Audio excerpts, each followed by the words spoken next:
Hello les amis, je vous retrouve pour une nouvelle vidéo sur le basket en NBA, le suivi des San Antonio Spurs et de Victor Wembanyama. Et cette nuit, les Spurs ont gagné au Washington Wizards 131 à 121 avec un énorme match de Wemby et de Fox à eux deux, 61 points. Enfin, un match abouti, on va dire, les deux joueurs ensemble. Wemby fait 31 points, 15 rebonds, 4 passes, 3 comptes, 2 interceptions et il contribue grandement à la victoire des Spurs. Dans cette vidéo, on va revenir sur les statistiques des Spurs et des deux équipes. On verra le classement des Spurs dans la conférence Ouest, les stats de Wemby en détail sur ce match avec ses meilleurs perfs sur un match, sa moyenne en saison régulière, les stats dans l'histoire de la NBA à 20 ans, 21 ans, 22 ans en général, pareil dans les Spurs, dans l'histoire des Spurs, dans l'histoire des Français en NBA, et on terminera la vidéo par le calendrier de la prochaine rencontre. Alors enfin, ça fait une... Bon, c'était chez Washington, les Wizards, ils sont en queue de classement dans l'Est, donc finalement, voilà, c'est une victoire, mais qui fait quand même du bien au moral. Alors, au niveau des stats, les Spurs ont mené dès les premiers quarts-temps 40 à 30. Et je crois qu'ils ont même eu jusqu'à presque 20 points d'avance. Et puis les Wizards, ils sont revenus. Encore une fois, les Spurs, avec 20 points d'avance, ils n'arrivent pas à tenir le match. Deuxième carton gagné par les Wizards, 33-26, qui fait à la mi-temps, seulement plus 3 pour les Spurs. 34-33 gagné par les Spurs dans le troisième carton, plus 4. Et puis à la fin, ils ont gagné le dernier carton, 31-25. Chez les Spurs, effectivement, 31 points de Wemby, il fait quand même 12 sur 21 au tir, 5 sur 8 à 3 points. De'Aaron Fox met 30 points, 7 sur 14 au tir, mais 15 sur 18 au lancer franc. Il a tiré 18 lancers francs. Alors là, il a vraiment fait beaucoup de mal. Sinon, les autres joueurs, Chris Paul, 8 points, 9 passes, 5 rebonds. 7 points pour David Vassell, mais 2 sur 8 à 3 points, 2 sur 9 au tir. 12 points pour Harrison Barnes, 4 sur 9 au tir. En sortiment, 14 points pour Jeremy Sochan, 6 sur 7 au tir. Et Stephen Castle, 16 points avec 7 sur 9 au tir. Keldon Johnson seulement 4 points avec 2 sur 8 au tir, mais bon, l'arrivée d'Aaron Fox va beaucoup le pénaliser, et pour la confiance c'est pas top. Donc voilà, une victoire des Spurs avec 45% à 3 points. Alors, côté des Wizards, ils ont tourné à 30% à 3 points, un peu moins au tir, un peu mieux au lancer franc, mais c'est vrai que voilà, les Wizards, 10 points de retard. Je regarde les ballons perdus, 12 pour les Spurs, 14 pour les Wizards, les contres, 3 pour les Wizards et 4 pour les Spurs. Bon, c'est à peu près des stats à peu près identiques, c'est juste l'adresse qui a fait une différence. Côté des Wizards, on a George avec 11 points à 3 sur 10 au tir. Bilal Koulibaly, le français, fait 10 points, 4 passes, 3 rebonds, une interception à 4 sur 9 au tir. Jordan Poole il rate complètement son match, 16 points, 4 sur 18 au tir, 2 sur 13 à 3 points. Une catastrophe, lui qui avait fait un match à plus de 40 points au dernier match.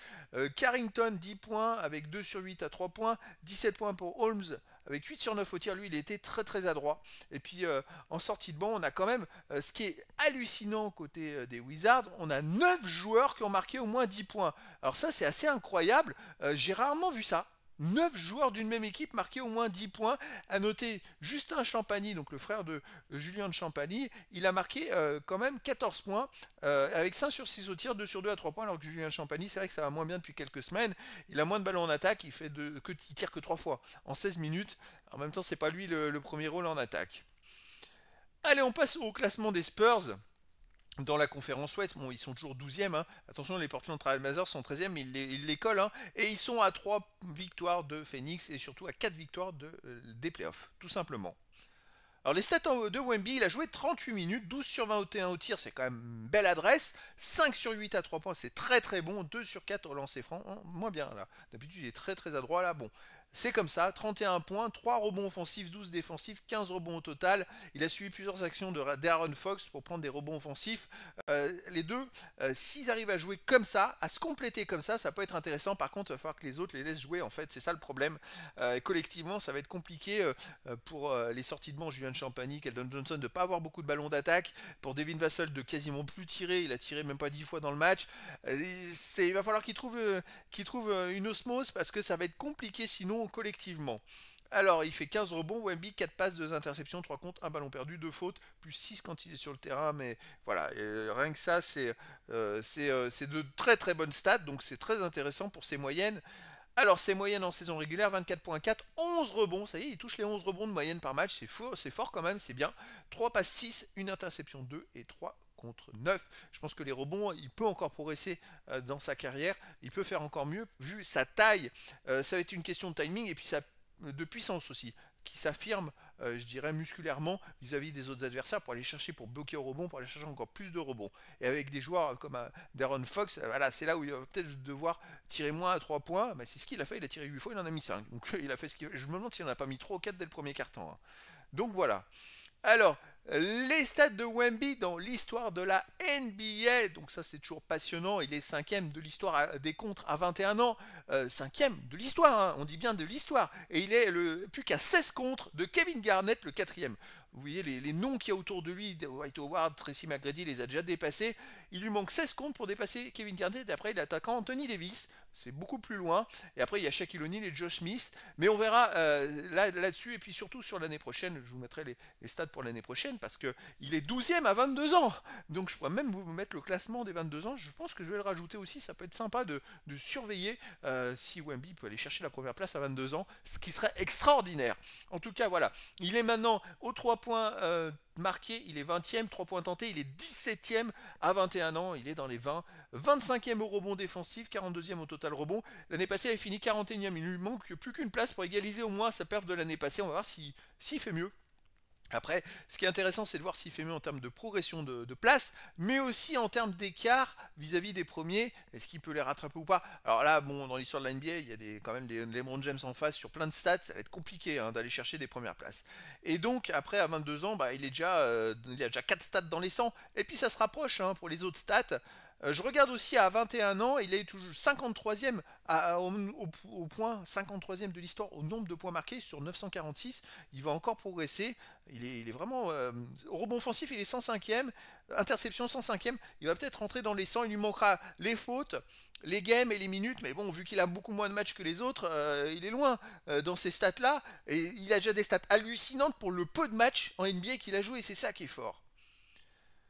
Et puis dans le général, il est 347e contreur de l'histoire de la NBA. Alors maintenant, les stats dans l'histoire des Spurs, il a gagné des petites places. Une place au total rebond, ça y est. Ah, je vous l'ai pas mis en jaune. Promis pour la prochaine vidéo. Ça y est, Wemby est le meilleur rebondeur de l'histoire des Spurs à 21 ans. Il vient de dépasser Mark Olberding d'un rebond. Je vous le mettrai en jaune pour la prochaine vidéo, promis. Et donc voilà, il a maintenant 5 premières places, c'est quand même énormissime, il a gagné une place aussi au foot, il est bon, 5e, mais voilà, il est déjà meilleur contreur, meilleur rebondeur défensif, meilleur à 3 points marqués, meilleur à 3 points tentés. Il lui manque d'ailleurs 5 tentatives à 3 points, les amis, à 22 ans, et ça sera le meilleur à 22 ans également, donc il va commencer à enquiller des perfs dans tous les sens.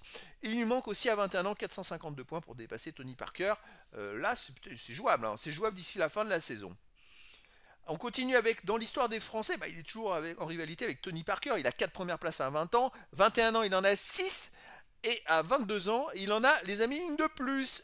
Les 3 points tentés, il vient de dépasser Tony Parker de 4. Je vous le mettrai en jaune pour la prochaine vidéo. Donc à 22 ans, il a déjà aussi 5 premières places. Ce qui est quand même extraordinaire, les amis. Franchement, c'est des performances hors normes. Alors, je vais surveiller les paniers marqués, les tirs marqués, tout. Je vous surveillerai tout, de toute façon, dans les prochaines vidéos. Je vais vous mettre à jour des petites stats en jaune pour que ça ressorte bien. Mais voilà, Wemby continue sa moisson de première place en vue de devenir le meilleur joueur de l'histoire de tous les temps français en NBA.